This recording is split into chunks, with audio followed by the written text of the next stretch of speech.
Hoy hablaremos de algo que se acostumbraba mucho en la antigüedad y era lo más solemne entre dos partes, el pacto. Como lo mencionamos en la primera lección, la estructura del libro de Deuteronomio sigue el modelo de la estructura de los antiguos tratados del pacto. Esta es una clara indicación de que la principal intención teológica de la última lección de Moisés es sobre el pacto de Dios con su pueblo. Y aunque la noción de pacto es antigua, la palabra berit, pacto, se usa por primera vez en Génesis, en la narrativa de Noé, para referirse al pacto universal de Dios con la humanidad. Y que es solo con Abraham que la palabra se usa por primera vez para referirse al pacto particular de Dios con su pueblo. Y en el libro de Deuteronomio, la palabra pacto aparece 27 veces y se usa por primera vez en el capítulo 4. Debido a que Dios es eterno, la cualidad principal de su pacto es que es un pacto eterno. Nuestro estudio del pacto hoy nos ayudará a comprender la relación de Dios con su pueblo. Dice Dios lo que registra el libro de Génesis capítulo 17, versículo 7. Y estableceré mi pacto entre mí y ti, y tu descendencia después de ti en sus generaciones, por pacto perpetuo para ser tu Dios, y el de tu descendencia después de ti. Y en conexión con este texto, yo quiero leer Apocalipsis capítulo 14, versículo 6, que nos dice: Vi volar por el medio del cielo otro ángel que tenía el evangelio eterno para predicarlo a los moradores de la tierra, a toda nación, tribu, lengua y pueblo. Observa la expresión el evangelio eterno. Eterno como que siempre existió, como que siempre estuvo allí, como que se nos prometió en Cristo Jesús desde antes de los comienzos del tiempo. Por lo tanto, no es de extrañar que la Biblia hable en otras ocasiones sobre el pacto perpetuo o eterno o sempiterno, porque la esencia del Evangelio es el pacto. Y la esencia del pacto es el Evangelio. Dios, por su gracia y su amor, y ese amor salvífico nos ofrece una salvación que no merecemos y que posiblemente no puedes ganar de ninguna manera. Y ahora tú y yo como respuesta le devolvemos el amor con todo nuestro corazón, con toda nuestra alma, toda nuestra mente y con todas nuestras fuerzas. Un amor que se manifiesta por la obediencia a su ley. Pues dice la Escritura, este es el amor a Dios, que guardemos sus mandamientos, dice el apóstol Juan. Bueno, hoy veremos la idea del pacto según lo expresa el libro de Deuteronomio, donde el pacto y todo lo que implica se ponen de manifiesto. En la Biblia, de principio a fin, el pacto y el evangelio aparecen juntos. Aunque la idea del pacto existía antes de la nación de Israel, por ejemplo, el pacto con Noé, y aunque la promesa del pacto se hizo antes de que existiera la nación de Israel, se expresó de manera prominente mediante la interacción de Dios con su pueblo, comenzando con sus padres, siguiendo con los patriarcas. E incluso desde el principio, la verdad central del pacto fue el Evangelio, la salvación solo por la fe. Ahora, ¿cuál fue la promesa del pacto que se le hizo a Abraham? ¿Y cómo se revela el Evangelio en esa promesa de pacto? Voy a leer varios versículos en Génesis 12, 15 y luego en Romanos 4. Dice así: Pero Jehová había dicho a Abraham: vete de tu tierra y de tu parentela y de la casa de tu padre a la tierra que te mostraré. Y haré de ti una nación grande y te bendeciré y engrandeceré tu nombre y serás bendición. Bendeciré a los que te bendijeren y a los que te maldijeren maldeciré, y serán benditas en ti todas las familias de la tierra. Y creyó a Jehová y le fue contado por justicia. En aquel día hizo Jehová un pacto con Abraham diciendo: a tu descendencia daré esta tierra, desde el río de Egipto hasta el río grande, el río Éufrates. ¿Qué pues diremos? ¿Que halló Abraham, nuestro padre según la carne? Porque si Abraham fue justificado por las obras, tiene de qué gloriarse, pero no para con Dios. Porque ¿qué dice la Escritura? Creyó Abraham a Dios y le fue contado por justicia. Pero el que obra, no se le cuenta el salario como gracia, sino como deuda. Mas al que no obra, sino cree en aquel que justifica al impío, su fe le es contada por justicia. Y aquí tenemos que Abraham creyó en Dios, creyó en las promesas que Dios le había hecho y por lo tanto fue justificado ante Dios. Sin embargo, esta declaración no es gracia barata. Abraham procuró cumplir con su parte del pacto mediante la obediencia, como se ve en Génesis 22 en el monte Moria. Y a pesar de todo esto, su fe le es contada por justicia. Por eso, siglos después, Pablo usó a Abraham como ejemplo de lo que significa vivir de acuerdo con las promesas del pacto que Dios se había hecho con su pueblo. Bueno, este tema resuena en toda la Biblia. Pablo lo mencionó en otra ocasión en Gálatas 3:6, donde nuevamente cita a Génesis 15 y 16 acerca de que la fe de Abraham le fue contada por justicia. Y esto hace referencia a la primera promesa que se le hizo a Abraham, de que todas las naciones serían bendecidas en su simiente. Las promesas del pacto son para todos, escucha, para todos, para judíos y gentiles que son de fe. Y por tanto son justificados por la fe sin las obras de la ley, aunque estén obligados debido al pacto a obedecer la ley. Incluso cuando Jeremías habla del nuevo pacto, lo hace en el contexto de la ley. Mira lo que dice Jeremías 31:33. Pero este es el pacto que haré con la casa de Israel después de aquellos días, dice Jehová. Daré mi ley en su mente y la escribiré en su corazón. Y yo seré ellos por Dios y ellos me serán por pueblo. Y esto refleja el lenguaje que se remonta al libro de Levítico capítulo 26, versículo 12. Andaré entre vosotros y yo seré vuestro Dios y vosotros seréis mi pueblo. La idea de la ley y el evangelio juntos, pregunto, ¿cuán perfectamente encaja con el mensaje de los tres ángeles de Apocalipsis 14? El mensaje de advertencia final de Dios al mundo. Bueno, encontramos que Dios trabajó por ellos a pesar de sus constantes errores. Y aquí también se manifiesta el pacto de la gracia. Así es como funciona el evangelio en la actualidad, hermano y hermana. Es solamente por la gracia de Dios. Pero esa gracia nos lleva a obedecerle por amor. Deuteronomios 9, 5 y 27. No por tu justicia ni por la rectitud de tu corazón entras a poseer la tierra de ellos, sino por la impiedad de estas naciones Jehová tu Dios las arroja delante de ti, y para confirmar la palabra que Jehová juró a tus padres, Abraham, Isaac y Jacob. Acuérdate de tus siervos, Abraham, Isaac y Jacob. No mires la dureza de este pueblo, ni a su impiedad, ni a su pecado. Y fue por la promesa hecha a los padres que la gracia de Dios se concedió a las generaciones futuras. El trato con Moisés, el trato mayorito de Moisés con el pueblo, al que se le dieron promesas del pacto en su conjunto. A menudo él se refirió a las promesas del pacto hechas a los patriarcas. El éxodo de Egipto, el gran símbolo de la gracia salvífica de Dios, también se basó en el pacto que el Señor había hecho con sus padres. Es decir, incluso antes de que nacieran los beneficiarios del pacto, las promesas se hicieron en su favor. Por ende, sin ningún mérito propio recibieron la liberación prometida que Dios obró a favor de ellos a través de los milagros y las maravillas del Éxodo. Por supuesto, las cosas no terminaron allí, no terminaron. Fueron desde Egipto hasta el Sinaí donde el pacto se estableció oficialmente. Y en el centro de ese pacto encontramos la ley, los 10 mandamientos, a los que fueron exhortados a obedecer. Una manifestación de su relación salvífica con el Señor, quien ya lo había redimido.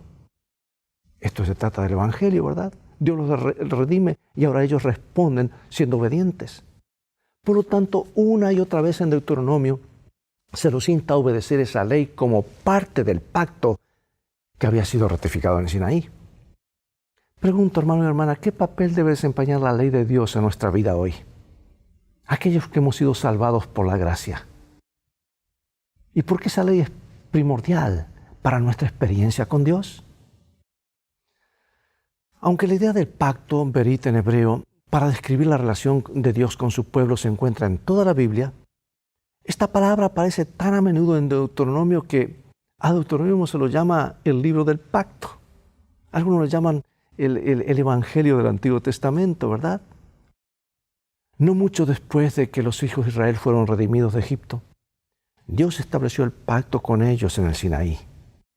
Y justo antes de la supuestamente entrada a la tierra prometida, es cuando Dios les renueva y les recuerda las promesas del pacto. Luego, después de todo un rodeo de 40 años, justo antes que ingresen nuevamente a la tierra prometida, que era una parte central de la promesa del pacto, a través de su vocero Moisés, el Señor les da nuevamente los 10 mandamientos.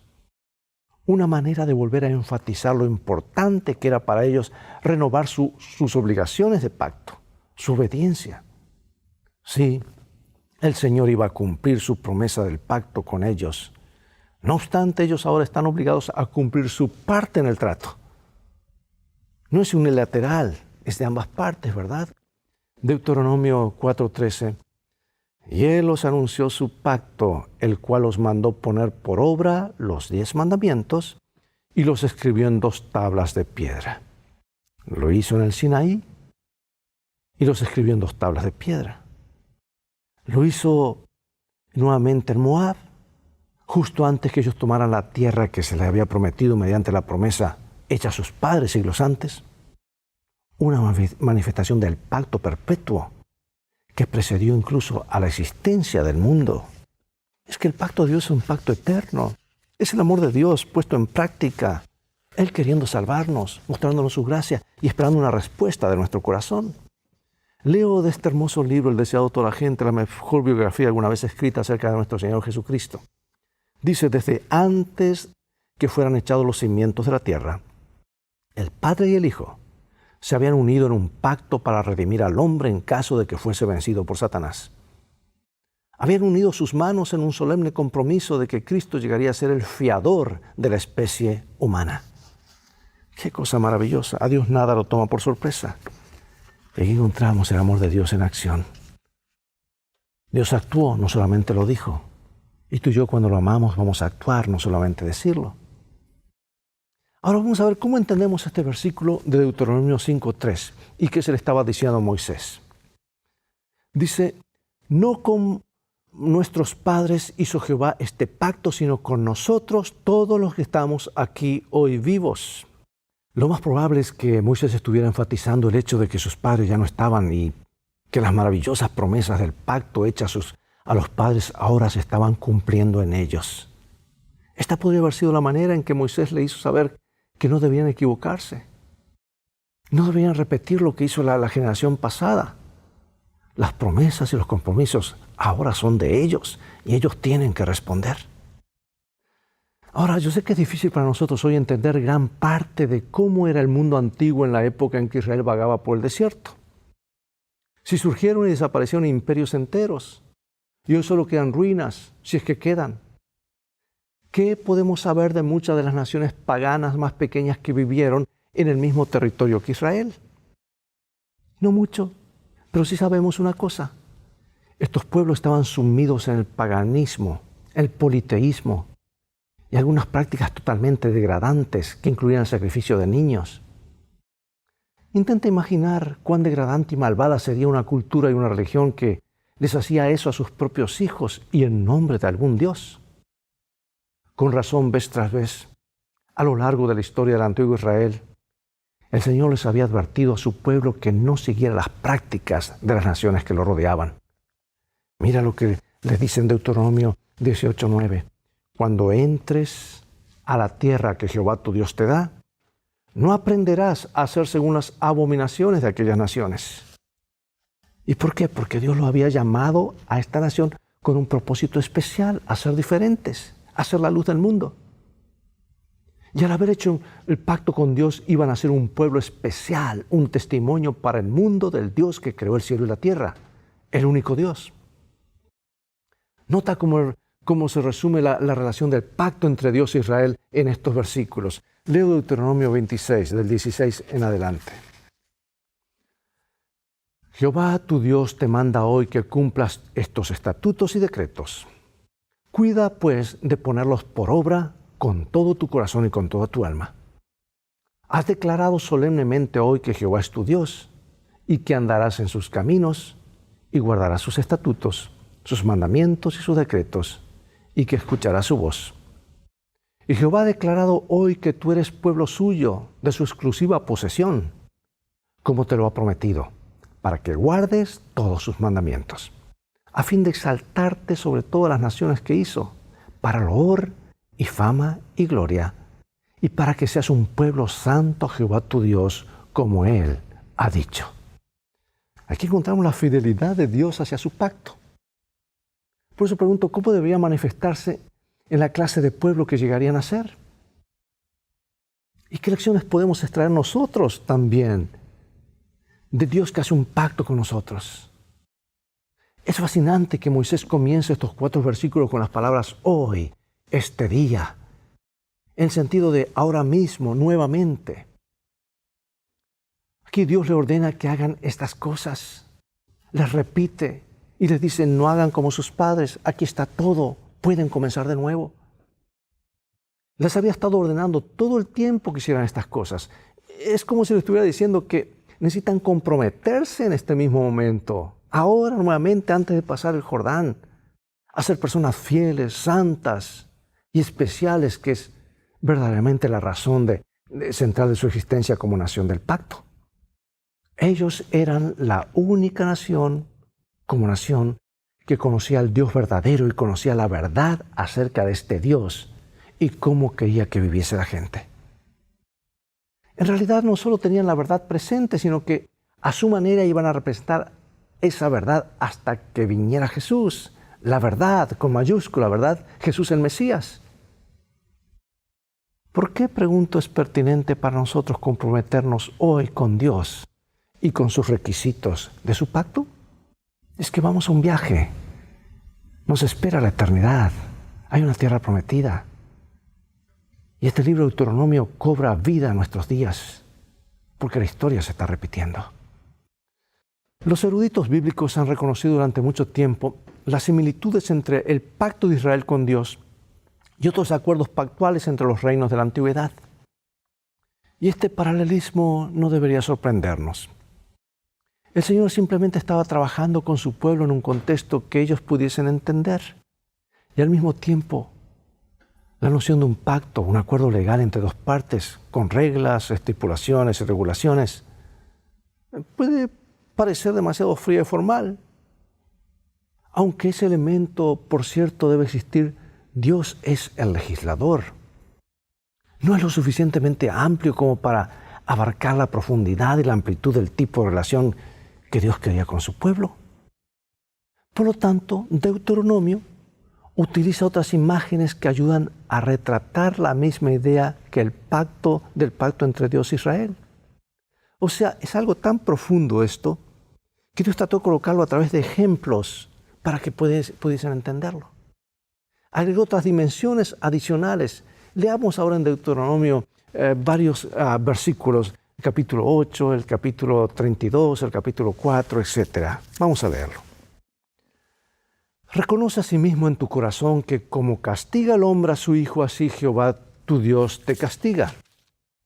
Hijos sois de Jehová vuestro Dios, no os sajaréis, ni os raparéis a causa de muerto. ¿Así pagáis a Jehová, pueblo loco e ignorante?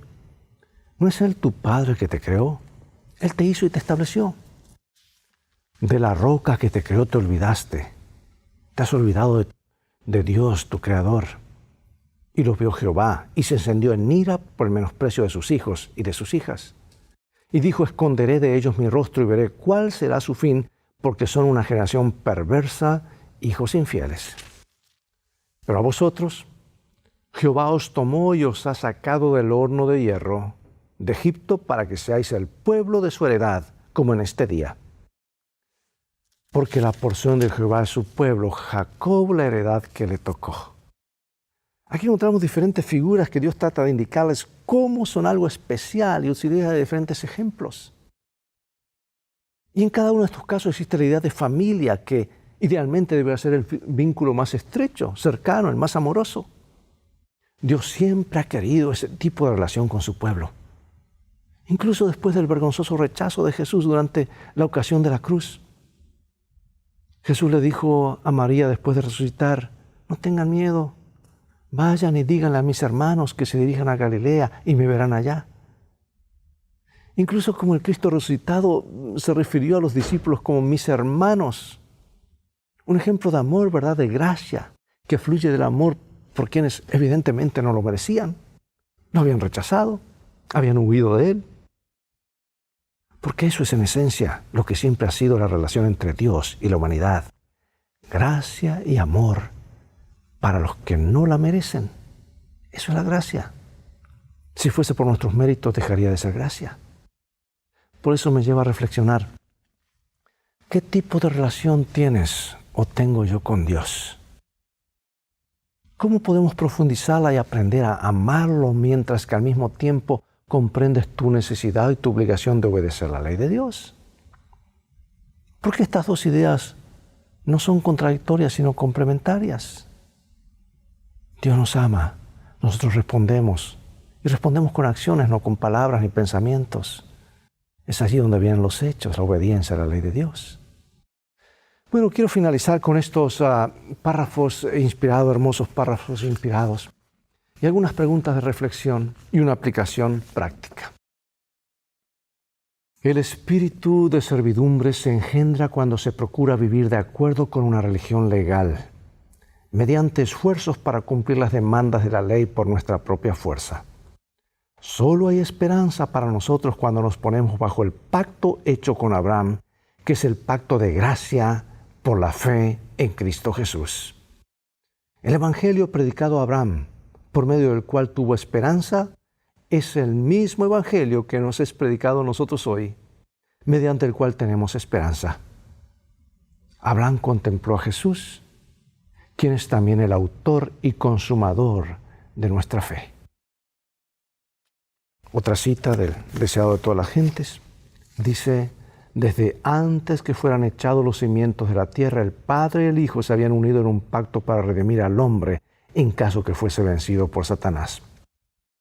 Habían unido sus manos en un solemne compromiso de que Cristo llegaría a ser el fiador de la especie humana. Cristo había cumplido ese compromiso. Cuando sobre la cruz exclamó, consumado es, se dirigió al Padre. El pacto había sido llevado plenamente a cabo. Ahora declara, Padre, consumado es. He hecho tu voluntad, oh Dios mío, he completado la obra de la redención. Si tu justicia está satisfecha, aquellos que me has dado, quiero que donde yo estoy, también ellos estén. Reflexiona que desde que antes de la fundación del mundo, el Padre y el Hijo se habían unido en un pacto para redimirnos si la raza caía. ¿Por qué esto debería ser de mucho aliento para nosotros? ¿Qué debería enseñarnos esto acerca de cuán grande es el anhelo de Dios de que seamos salvos en su reino? Como Iglesia Adventista del Séptimo Día, ¿de qué manera deberíamos cumplir el papel que el antiguo Israel debiera haber cumplido en su tiempo? ¿Cómo podemos aprender a evitar los errores que ellos cometieron? ¿Por qué el Evangelio y las promesas del Evangelio son tan especiales y esenciales para la idea general del nuevo pacto? ¿Qué pasajes puedes encontrar en el Nuevo Testamento que muestran que la ley y la obediencia a la ley quedaron abolidas bajo el nuevo pacto, como enseñan algunos cristianos? Yo no he encontrado evidencia, al contrario, veo una reafirmación de que ambas vienen juntas de la eternidad y continuarán por la eternidad. ¿Por qué crees que algunos cristianos dicen que el Evangelio anula la necesidad de guardar los 10 mandamientos? Es una mala comprensión del Evangelio. Y ahora, algo bien práctico. El filósofo judío Abraham Heschel descubrió la respuesta bíblica a la pregunta ¿qué es vivir? Dice, como el secreto de ser humano y santo. Vuelvo a repetir, ¿qué es vivir? Es el secreto de ser humano y santo. ¿Recuerdas ejemplos bíblicos de personas que eran a la vez humanas, es decir, en contacto con la realidad actual del mundo y a la vez santas? Sí, hay varios, ¿verdad? ¿Qué los hizo humanos y qué los hizo santos? ¿Cómo se puede aplicar este principio de ser humano y santo en las diversas situaciones que siguen? Por ejemplo, estás invitado a la casa de un amigo. Su amiga que no es adventista le sirve una comida con carne de cerdo, marrano que ha sido preparado. ¿Cómo puede ser humano, es decir, amoroso y respetuoso de su hospitalidad y sin embargo ser santo como si no transgredieras la provisión de Dios en contra de los alimentos inmundos? Otro caso, estás en la iglesia y detrás de ti un grupo de jóvenes se ríe y habla. ¿Cómo les enseñarás a ser reverente y respetar el carácter sagrado del santuario, de ser santo, de una manera que todavía inspire una relación positiva con ellos? ¿Cómo puedes explicar la verdad de la profecía a un grupo de incrédulos y seguir siendo claro y a la vez que sea interesante y relevante para ellos? Eres un líder en tu iglesia que se divide en dos grupos, y esto es muy común en muchas iglesias. A un grupo le gusta enfatizar la justicia social, el amor fraternal y la importancia de la gracia, mientras que el otro grupo enfatiza el juicio y la ley y la obediencia a la ley. ¿Cómo propones gestionar la tensión entre ambos grupos? Tiene que haber un balance, ¿verdad? Un equilibrio. Dios nos ayuda a entrar en un pacto con Él para ser humanos y a la vez santos. ¿Es esto posible? Sí, por su gracia. Oremos. Gracias, oh Dios, nuestro Padre Celestial, por llamarnos, por invitarnos a entrar en un pacto contigo. Estamos viviendo en este mundo de relaciones horizontales, pero no queremos perder de vista, todo lo contrario, mantener la relación vertical contigo de una forma intacta, para que al estar en contacto contigo, nuestras acciones puedan reflejar tu amor, tu carácter compasivo, amoroso hacia los demás, que podamos ser canales de bendiciones. Ayúdanos no solamente a entrar en un pacto, sino a obedecerte porque te amamos. Y anhelamos no repetir la historia del antiguo Israel. Esta vez sí queremos entrar a la tierra prometida. Todo está listo. Por eso ayúdanos a reafirmar estos principios en nuestra mente y corazón, para que ninguno de nosotros falte. En el nombre de Jesús oramos. Amén.